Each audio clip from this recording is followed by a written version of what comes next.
He didn't wear a cape. His hands were stained with grease, his words few, and his eyes carried 1,000 untold stories. They called him Sarge, a man without family, without medals, without noise. But when a ruthless gang came to claim his shop, the town held its breath, and then rose to its feet.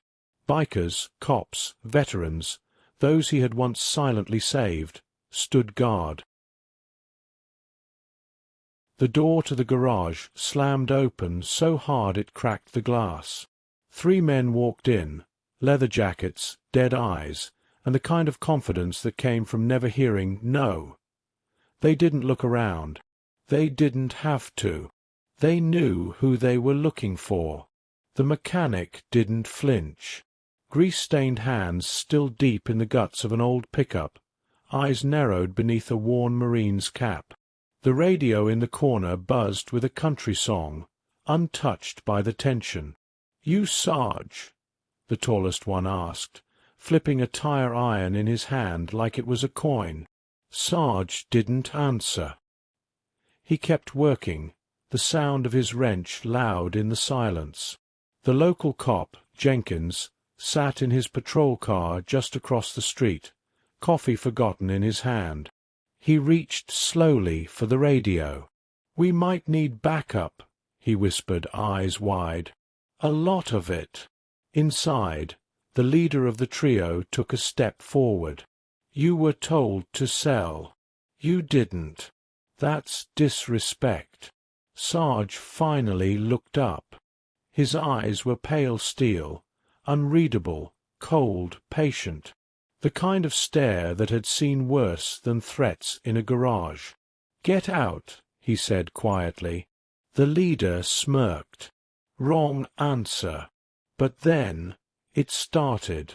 A low rumble. Not thunder. Not an engine. Dozens of them. The gang turned. Down the street, one by one, motorcycles crested the hill. The first bike gleamed like a demon's tooth in the sun. Then another. And another. Vets. Bikers. Brothers. Men with patches that said things like honor before death and semper fi, till I die. One pulled up, parked right in front of the shop. He didn't say a word, just lit a cigarette and leaned on his handlebars. Another came. Then 5 more. Jenkins stood up, jaw slack. "What the hell is going on?"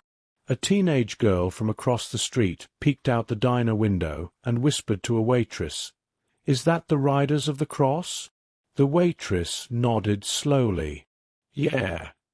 And they don't come unless it's life or death." Inside the garage, the leader hesitated for the first time.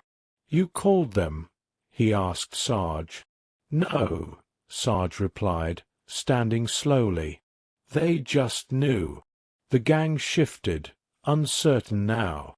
No one moved.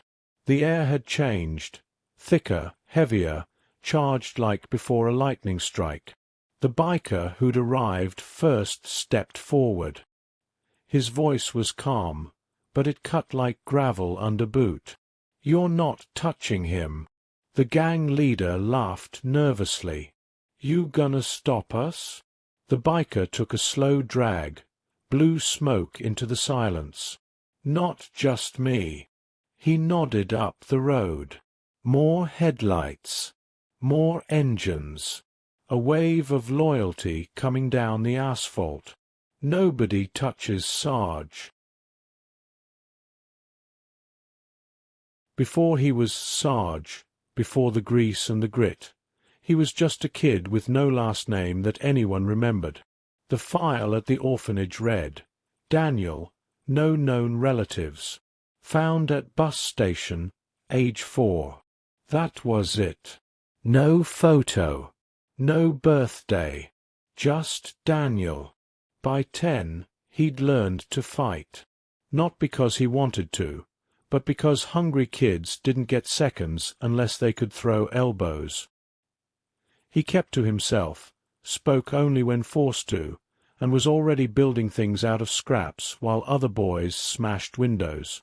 At 16, a fight landed him in front of a judge. The options: juvie or the military. He chose the latter. It wasn't a noble decision. It was survival. They gave him a uniform, discipline, a name, Sarge, short for Sergeant Daniels by the time he was 22. But in Afghanistan, he learned that survival had new rules.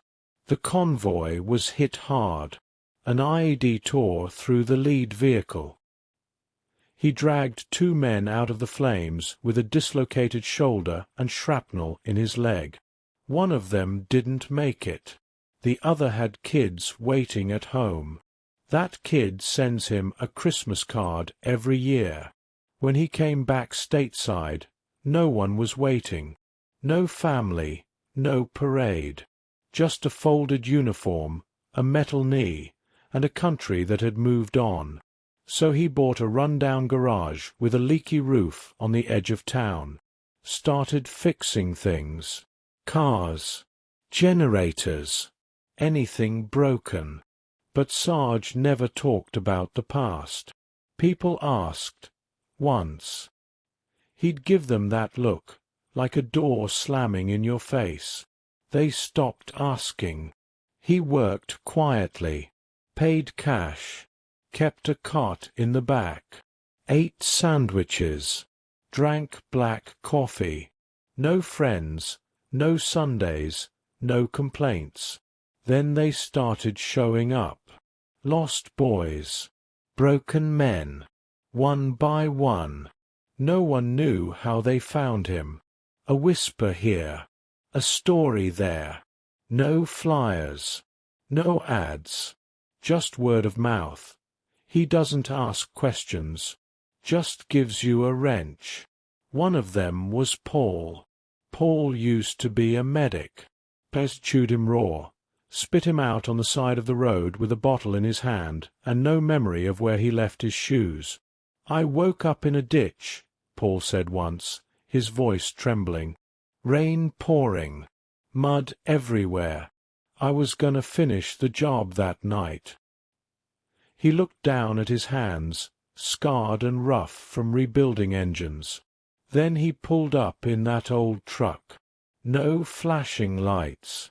No speech. Just handed me a wrench and said, "Fix the radiator." Paul smiled, eyes glassy. He saved me. Didn't preach. Just gave me purpose. There was a long pause as the others listened in the circle. Veterans, loners, once shattered people now whole again.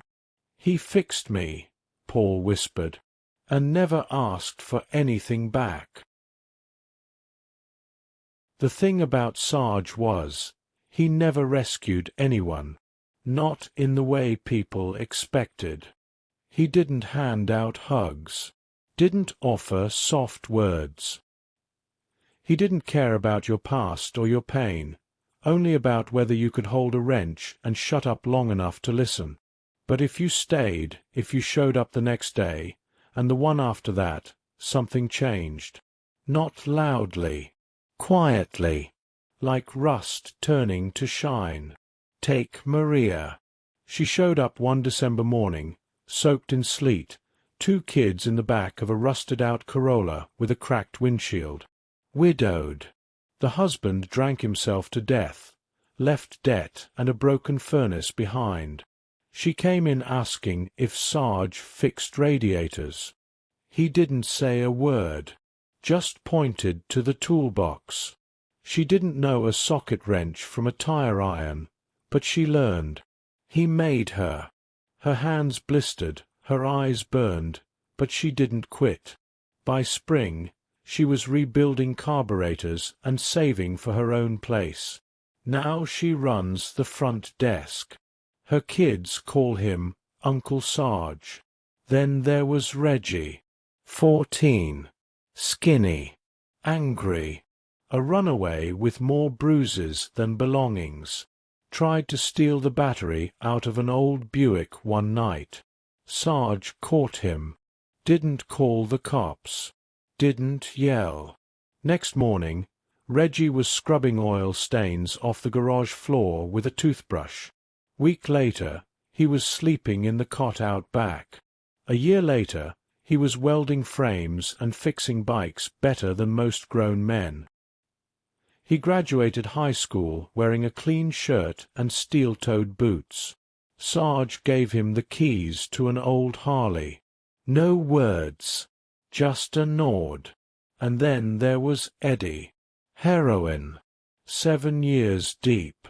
Couldn't look anyone in the eye. The guy shook so bad he dropped half his tools. Sarge made him rebuild the same transmission 6 times until he stopped trembling. He didn't preach, Eddie says now. He handed you a rag and made you earn your healing. There are a dozen more stories just like that. People no one wanted. Lives written off. But in that shop, with that man, they found redemption that didn't come with speeches or saints. Just grease, grit, and a second chance that looked like a stripped bolt and a deadline. And they stayed. Not because they had to. Because something in that place, something in him, made them want to be better. Once, around the fire pit behind the shop, someone asked it straight. "Why does he do it?" they said. "He doesn't get paid. Doesn't ask for anything. Why fix us?" There was a silence. Then Maria said it, quiet and steady. Because no one ever did it for him. The neighborhood was changing. Not the slow, creeping kind of change. The violent kind. The kind that came in black Escalades and custom suits. Developers, they called themselves. Urban revitalization. But the streets knew better. These weren't businessmen. These were wolves in polished shoes. They'd bought out the laundromat, the corner store, even the old diner with a jukebox that hadn't worked since '98.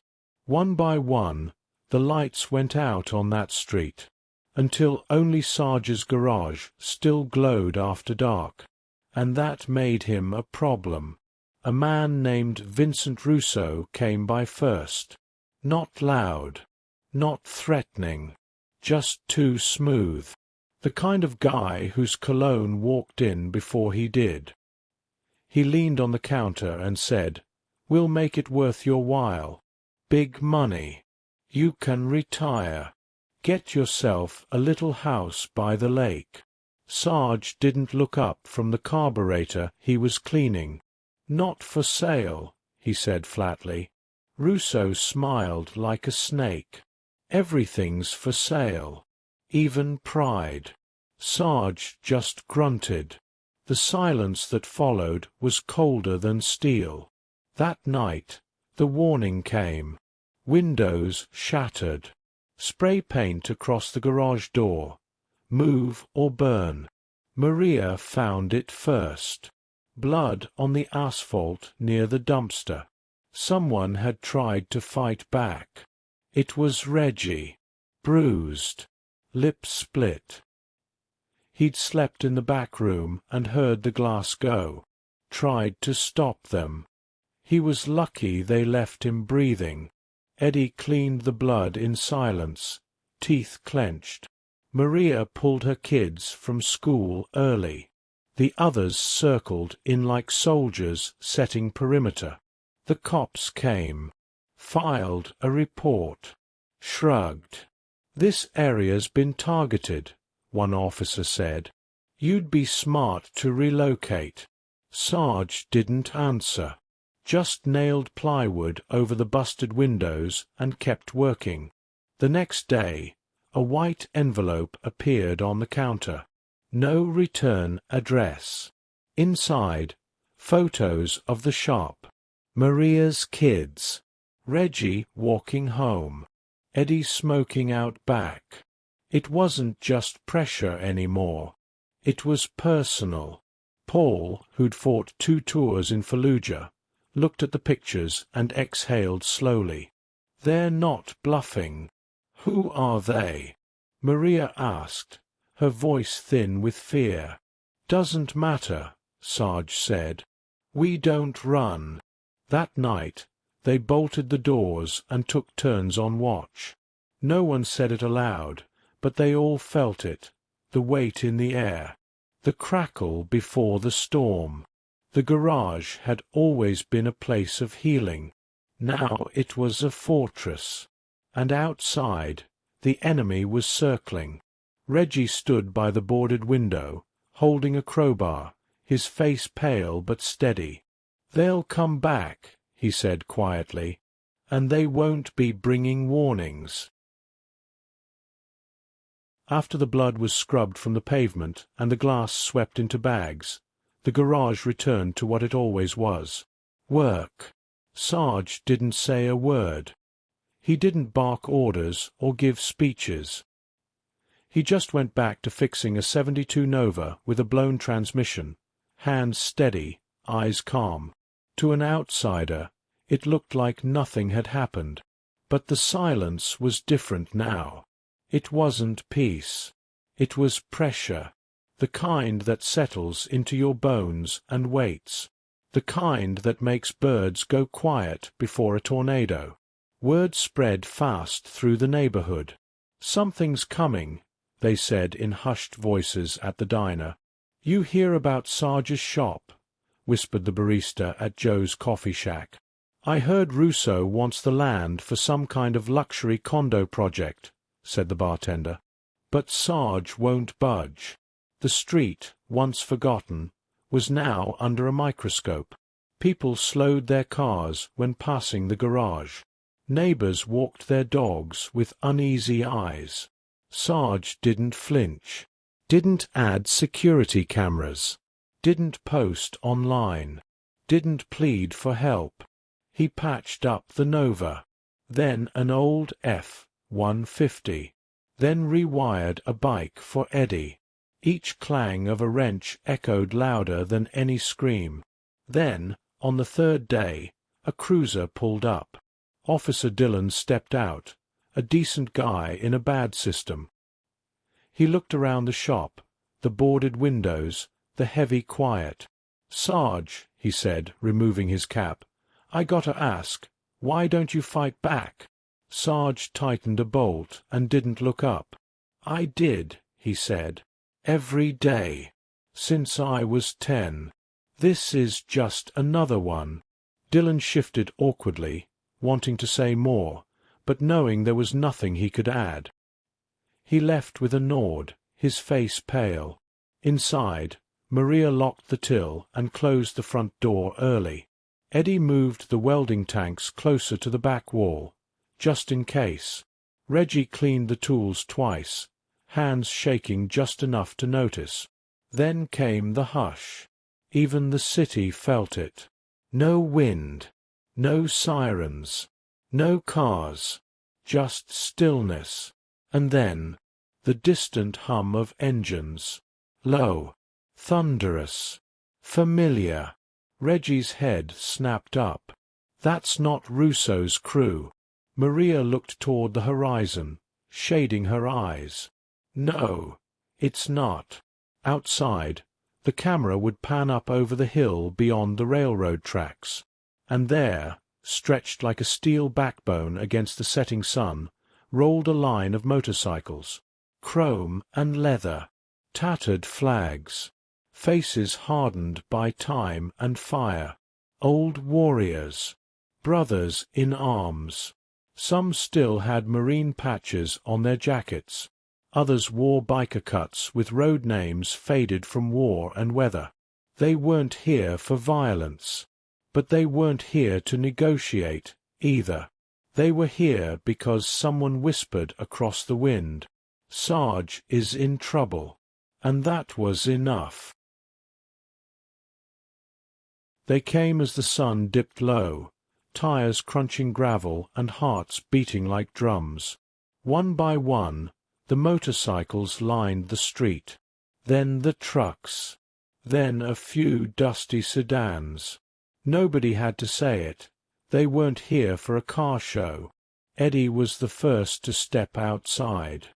His mouth dropped open. "They came," he whispered. "Bikers, veterans, even a few off-duty cops in plain clothes. No uniforms.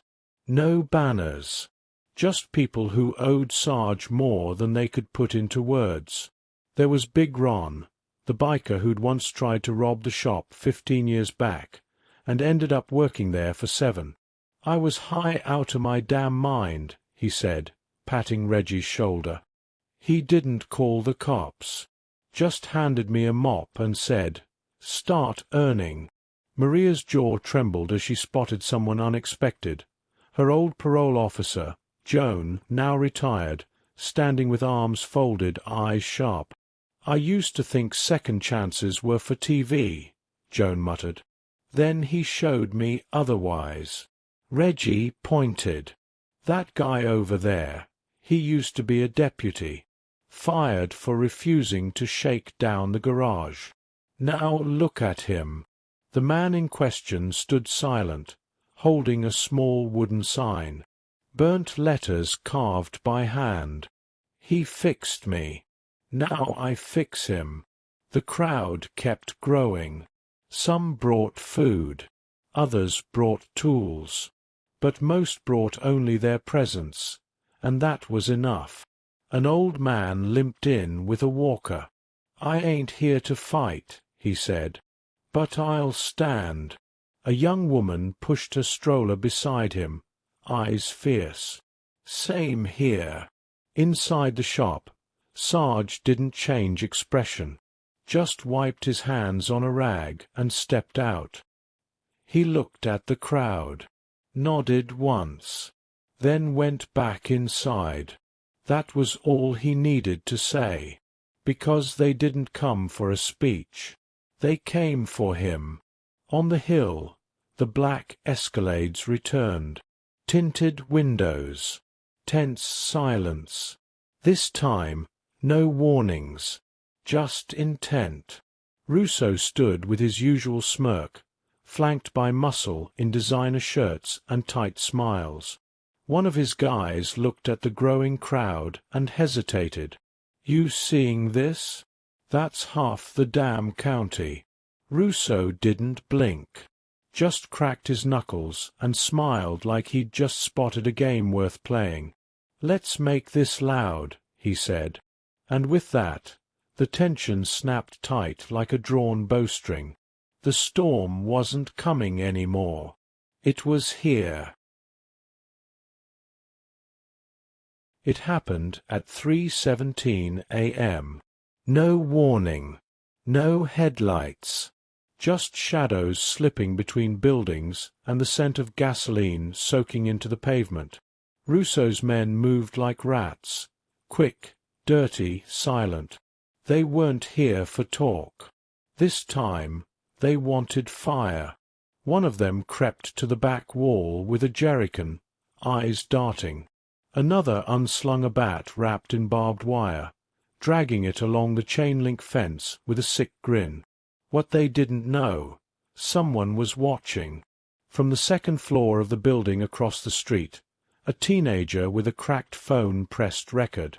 He'd been homeless once. Sarge gave him food when others crossed the street. Now it was his turn. Inside the garage, Reggie stirred.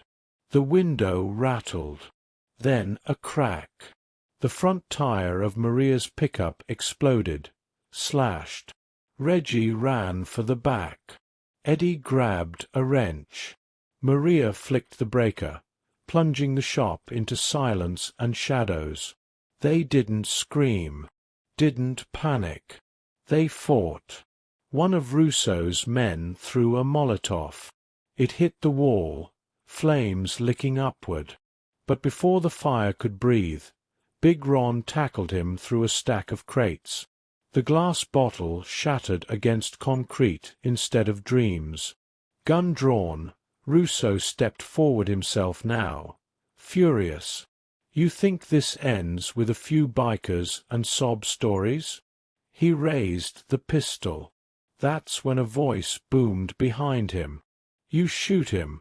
There won't be a hole deep enough to hide in." Dylan, the cop from earlier, now off duty, badge left at home, rifle in hand.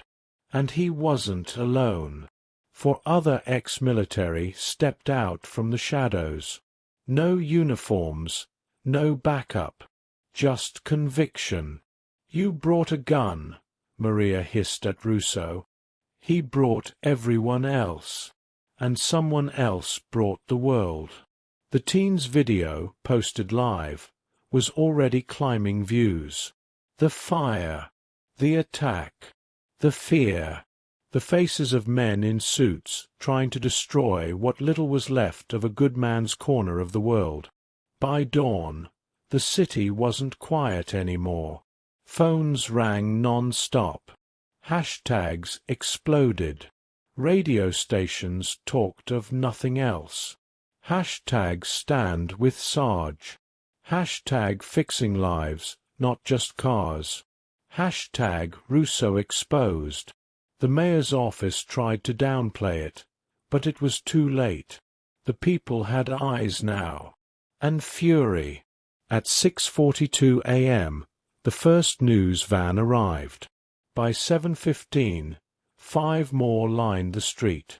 By 8 o'clock, the garage was surrounded, not by fire or fear, but by people. Hundreds. Holding signs. Telling stories. "I'm here because he gave my kid a job when no one else would. He fixed my brakes. Wouldn't take a dime. He sat with my husband the day he came back from Afghanistan." And in the middle of it all, Sarge stood on his old concrete steps. The camera crews came hungry, chasing drama. But what they found was something deeper, buried beneath grease, silence, and 30 years of quiet sacrifice. One reporter from Channel 9, a younger guy named Theo Marks, wasn't satisfied with sound bites. He started digging. "Who is this man?" he muttered, staring at Sarge's stoic face during a live interview where Sarge said barely 10 words. "No one's this selfless without a story." He started calling bases, archives, veteran forums. And then he found it. A name. Staff Sergeant Harold J. McCaffrey. Decorated Marine. Bronze Star. Purple Heart. 2 tours in Iraq. 1 in Afghanistan. Discharged after injuries sustained pulling 3 men from a burning Humvee under enemy fire. And then nothing. No interviews. No ceremonies. Just disappearance. Theo looked deeper. Turns out McCaffrey's discharge paperwork was never finalized properly. His medals, lost in the shuffle. His benefits, blocked by a bureaucratic mess tied to a corrupt regional VA director, now long retired with a pension fat enough to choke on. McCaffrey, it turned out, had refused to fight the system. He just disappeared into that garage, chose wrenches over microphones. But now, others were ready to fight for him. Within 24 hours, 3 national outlets picked up the story. By the 3rd day, veterans across the state were demanding accountability. Former Marines showed up with documents, timelines, proof. A class action suit formed, targeting the state for negligence, for denial of rightful recognition and care. People were angry, not just for Sarge, for all the forgotten heroes quietly bleeding behind broken systems. One woman stood in front of the courthouse in D.C., holding a sign that read, "If the system lost him, maybe it's time we lose the system." Meanwhile, back in the town that once tried to bulldoze his life away, something changed. City councilmen who had backed Russo quietly resigned. Developers pulled out of projects. The mayor released a statement, stammering through apologies and vague promises of healing dialogue. But the people weren't buying it anymore. Outside the garage, the sign someone hung on day one still stood. He fixed me. Now I fix him. Only now, dozens more signs surrounded it. He fed my kids. He saved my life. He gave me purpose. He never asked for anything. And amid the flurry of microphones and buzzing drones, Theo Marks stood once more with a mic in hand, facing the camera. He looked tired, raw, but his voice was clear. This story isn't about a garage, or a gang, or even just one man. It's about every name the system buried, every hero they forgot. But today, he turned toward the garage. Today, the silence ends. He looked back into the camera. He fixed them. Now they fix the system. It didn't end with the headlines. Not really. The real ending, if there is such a thing, came slower, quieter, like the man himself. The city backed off. The developers vanished. The broken windows were replaced, free of charge, by a construction crew made up of volunteers, some of whom had once stood on the wrong side of the law. They didn't talk about it. They just worked. The shop stayed open. Not because it made money. God knows it didn't. But because it meant something now. More than oil changes and carburetors. It meant redemption. It meant community. It meant second chances. A week after the last news van left, Sarge was sitting on the bench outside the garage. Same grease-stained overalls, same 1,000-yard stare softened only by the sunlight and the smell of coffee. Next to him sat a boy, barely 16, fresh out of juvie, stiff posture, nervous eyes. Sarge handed him a wrench without looking.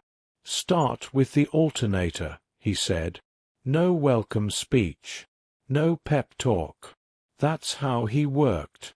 Across the street, someone hung a banner between two poles. "Thank you, Sarge." But he didn't look up. Because Sarge never did any of this for thanks. That's what made it real. Inside the garage, there was a new wall, a mural painted by a local artist. Not a portrait, just a set of hands. Worn, scarred, strong. One holding a wrench. The other, extended outward, offering. Below it, where broken things come back to life. And above the bay doors, the shop's new name.